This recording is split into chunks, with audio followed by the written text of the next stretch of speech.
to LILLY SINGH, YouTube famed superwoman, a message to your cover of the reggae song Bad Man Forward, Bad Man Pull Up, that patois is not grown from your tongue.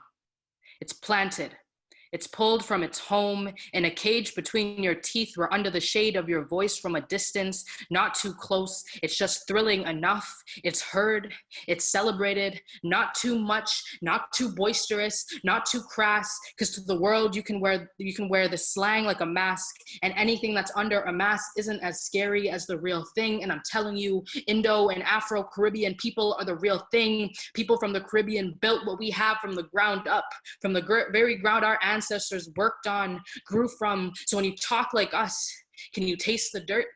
The years of anti-Blackness, the years of animosity between the East and the West Indies, the years of me denying to claim both sides of my ethnicity, does your tongue trip over itself?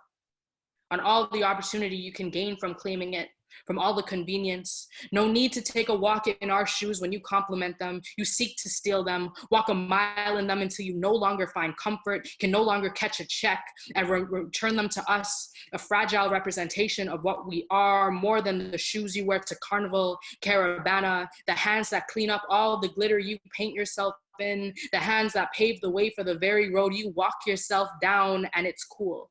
I get it. It's familiar to you.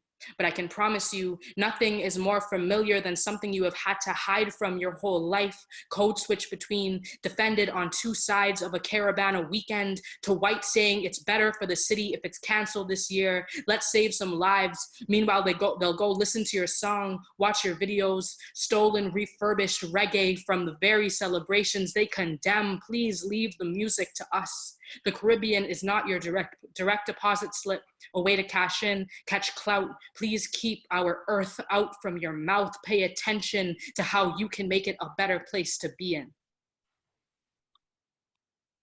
Although I prefer to travel light, I wish I could have carried something tangible of my time spent with you, but I am not even left with something that is a compromise between tangible and too good to work out in a world that stretches us apart as the universe twitches with repulsion at the sight of its hard work becoming grossly distorted, makes it wonder if it had managed the near impossible in our pairing or imagined us all along. When the universe placed us in the same city 3 times, do you think it believed we could figure out the rest?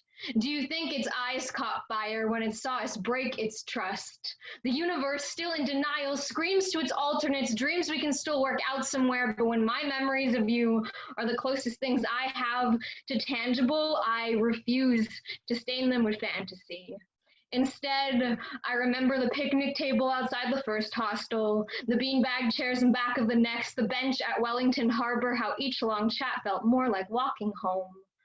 I remember the way you noticed my longing look into a bookstore and interrupted your sentence to say, "Let's go in." I remember how we disagreed on the hierarchy of the senses. I said I would lose sight last. You said you would lose touch last because it is how you know you're living. Perhaps I can be accused of witnessing this life, but somehow the universe calls us both its ungrateful children for what we could see, but did not hold. The day after I last saw you, a middle-aged British woman wearing an embroidered navy blazer and a black hat with a skull introduced herself to me as Pirate Debbie. She told me about a brilliant poet she had met in her previous city, how a few days later she had grasped the affinity of now, downed a bottle of wine, and sent the poet an email suggesting that they see each other again before Debbie would go home, only to return to New Zealand in 3 years' time, and only if this world's waters don't play the universe. New waves crash at a new beach, and inspired by Debbie, I consider telling you that I would like our coordinates to merge again while they are still dreadfully close. The universe holds to sit, hinges over itself, wipes charcoal from its eyes. If you squeeze the sand in your hands tightly enough, it will fossilize, little one. I release my hands. A light rain falls from the sky. I open my umbrella upright, like a middle finger telling the universe to cut its dramatics with the universe can swallow. I choke on. We have the same what ifs alive inside us, but they take up infinitely more space in me. An ocean of time. We sit on your couch, a soft light reflecting between the walls, a clock quietly ticking away in the background, counting the seconds of us falling into each other.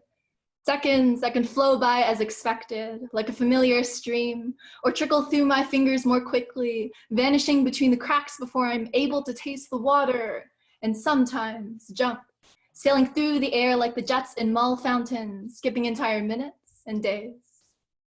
When we first met, I was simply curious about you, in the way that a child who has never seen the ocean is curious about the sound of its waves and what it might feel like to be held by the water.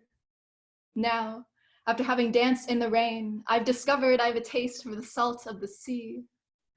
I want an ocean of frozen time. Give me the Pacific and I will spend it all on us. For it is not love that either of us are lacking or things to do, places to see, it is time. I want 300 days with you on a deserted island, where time lets down the billowing white sails of her ship, steers gently into the Emerald Bay, and lies down on the warm sand. Like a cross between the Swiss Family and Robinson Crusoe, but where we are the only savages. In the daylight, our laughter will dance far over the foaming white waves, twirling like seabirds in the salty air. In the afternoon heat, we will swing through the jungle on thick, green vines, stopping only to catch one another as we fall up and down a kaleidoscope of trees.